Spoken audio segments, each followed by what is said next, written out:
শুভ সকাল বন্ধুরা, আমার আরও একটা নতুন ভিডিওতে তোমাদের সবাইকে অনেক ভালোবাসা, অনেক স্বাগত জানিয়ে শুরু করলাম একটা নতুন ব্লগ। আর সকালবেলায় চা খাওয়া হয়ে গেছে, চাটা খেয়ে উঠলাম। আর সকালবেলা দেখলে তোমরা যে গ্রিন টি বানালাম, তো গ্রিন টি আমার দ্বারা সম্ভব হয়নি খাওয়া, এতটাই বাজে খেতে।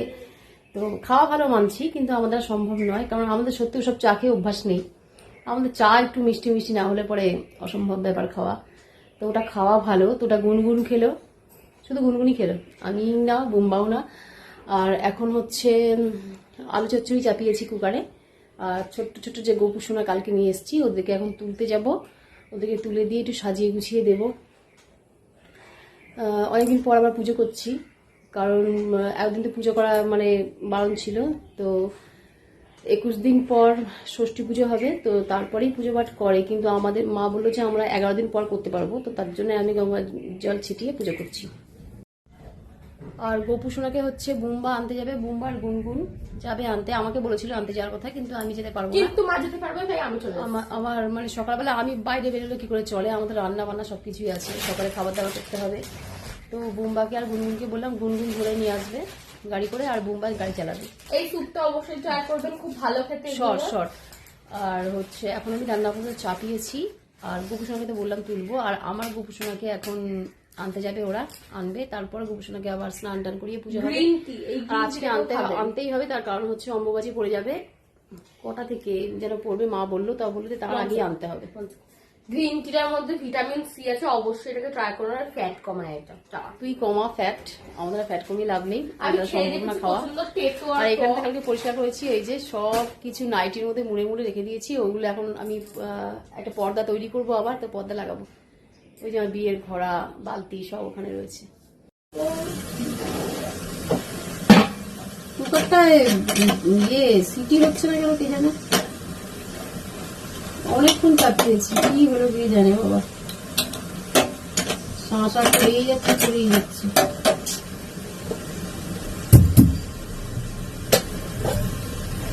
সমস্যা, কুকারগুলো সব খারাপ হয়ে গেছে, সব কুকারগুলো ঠিক করতে হবে। শাঁসাই করে যাচ্ছে, আর কিছু হচ্ছে না। বাড়ি পুরো মেঘলা করেছে, পুরো অন্ধকার, আমরা লাইট জ্বালা ধরে যাচ্ছে না। এটা ভেঙে ফেল, কি হলো এটা? ও গাদা দে, আরে এই লোক হবে না, ঠিক বাদ দে। চল আমি আটা বাটা মাখি, বাজারে গেছে, এখন চলে আসবে, তারপরে যাবে গোপালকে আনতে।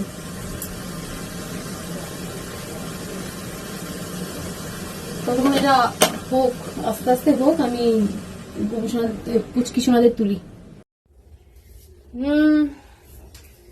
এই ফুল দুটো তোমাদের জন্যে, ও তোমাদের এবার এখানে বসতে হবে। গোপুসোনা এলে তোমাদেরকে এই যে এই জায়গাগুলো বসাবো, আর এখানটা আমার গোপুসোনা থাকবে। চলো বুম্বাকে নিয়ে আসুক, তারপর চলো এবার তোমাদের খেতে দেবো।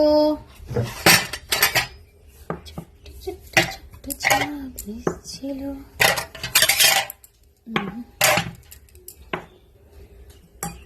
আমার গিরিধারী গোপাল, আমি যে তোমারি।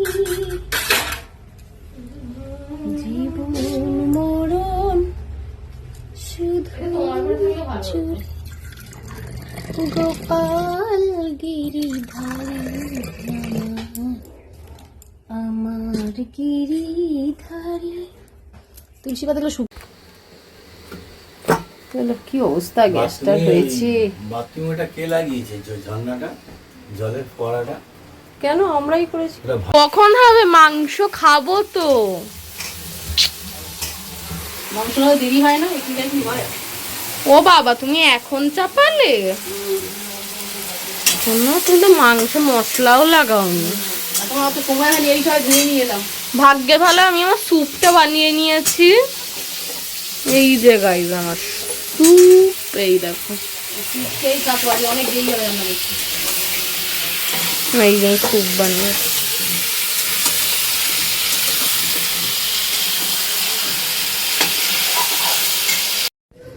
রবিবারে রান্না বান্না এত দেরি হয়েছে বলার কথা নেই। এই যে মাংসটা কষাচ্ছি, তো একটু আস্তে দিয়ে নিয়েছি। এদিকে হবে হচ্ছে পটল আলুর ঝোল। লঙ্কাগুলো এনেছে বাজার থেকে, দেখতে টাটকা কিন্তু ভেতরে অনেক পচা। তো সেগুলো সব মোটাগুলো ছাড়িয়ে লঙ্কাগুলো ধুয়ে তারপরে আলাদা করে রাখলাম। আর আলু পটলের তরকারি করবো। তোমাদের দাদাভাই তো চিকেন তো খায় না, আর মটন এনে রান্না করাও সম্ভব নয়। তবু একটু খাওয়া যায়, একটু দাম একটু মানে আয়ত্তের মধ্যে আছে বলে। তো যাই হোক, এখন আলু পটলের তরকারি করবো। আর ওদিকে মা হয়তো কোনো চচ্চড়ি মচ্চড়ি করবে, ওটা একটু নিয়ে আসবো। চলো রান্নাটা করে নিই। আর কিছুটা বাসন মেজে নিয়ে এসেছি, বাসন একটু কমিয়ে রাখলাম, কারণ একসঙ্গে এক গাদা হয়ে গেলে অনেক টাইম লেগে যাবে। এটা হচ্ছে পটল দিয়ে মাছের ঝাল টাইপের করেছে। তোমাদের দাদাভাই হচ্ছে এটা খাবে, মাছটা খাবে, আর এই যে পটল আলুর ঝোল এটা দিয়ে খাবে, আর মাংসটা আমরা খাবো। শুভ সন্ধ্যা বন্ধুরা, সন্ধ্যাবেলা চলে এসেছি। আজকে একটা জিনিস তৈরি করব, যেটা তোমরা মানে এর আগেও দেখেছো। আমি আলমারি কভার তৈরি করেছি, তারপরে গোপুসোনার জামা, অনেক কিছুই তৈরি করেছি। তো এতদিন না মানে এত কাজের চাপ বেড়ে গেছিলো, মানে আমি কোনো এক্সট্রা কোনো কাজ করতেই পারছিলাম না। তো আজকে একটু সময় করে একটু বসেছি, তো একটা জিনিস তৈরি করব। একটা মানে এটা দিয়ে অনেকগুলো জিনিসই হবে। এটা একটা কাপড় দেখতে পাচ্ছ, সেই ব্রাশো শাড়ি, হ্যান্ডলুম টাইপের। ওই যাই হোক, তা অনেক বছর হয়ে গেছে, একটা শাড়ি আর কত বছর পরা যায়।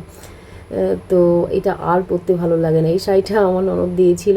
শাড়িটা যখন দিয়েছিল, শাড়িটা মানে প্রচুর পরেছি, এত পরেছি। শাড়িটা আসলে খুব পছন্দের ছিল। আমার তো সবুজ রঙটা ভীষণ প্রিয়। তো সবুজ রঙ আমার বেশিরভাগ শাড়ি কালারই সবুজ রঙের, কারণ আমার সবুজ রঙটা খুব পছন্দের বলে সবাই যেই যখন শাড়ি টাড়ি দেয় সব সবুজ রঙেরই দেয়। আর এই শাড়িটা তো খুবই পছন্দ ছিল, তো অনেকবার পরেছি। তো এবার মনে হচ্ছে শাড়িটা দিয়ে একটু অন্য কিছু তৈরি করি। তো এই লাল যে কালারটা আছে, শাড়িটা একটা সাইড লাল, মানে আঁচলটা লাল, আর পুরো শাড়িটা সবুজ। তো ভাবলাম সেটা দিয়ে আমি এই আমার গোপুসোনার সিংহাসনের পর্দা তৈরি করবো। দেখো কত সুন্দর লাগছে বলো তো, পর্দাটা তৈরি করা হয়ে গেছে। তো আমি লাগিয়েও দিয়েছি। আর গোপুসোনা আর এই পুচকু গোপাল দুটো আছে, এদের সবাইকে গুছিয়ে আমি শোয়াবো, তো তার জন্য পর্দাটাকে লাগিয়েও দিলাম। দেখো সিংহাসনে একটা পর্দা না থাকলে ভালো লাগে না। তো আগে পর্দা ছিল, তো সেটা একটু হালকা কালার ছিল, একদম ভালো লাগতো না আমার। তো এই কালারটা দিয়ে কিন্তু খুব ভালো লাগছে, লাল রঙের। তো ঠাকুরের জিনিস একটু ঝকমকে কালার না হলে ঠিক মানায় না। তো দেখো গোপুসোনাকে শুয়ে দিয়েছি, পাশে ওই পুচকু গোপাল আর পুচকু গোপাল দুটো আছে, দুজনকেই ঠিকঠাক করে শুইয়ে দিয়েছি। তো চলো আজকে এই গোপুসোনা সিংহাসনের পর্দাটা তোমাদের কেমন লাগলো তোমরা কিন্তু কমেন্ট করে জানিও। আর বাকি যেটা আছে সবুজ রঙের বাকি কাপড়টা, ওটা অন্য কিছু তৈরি করবো, পরে দেখা যাবে।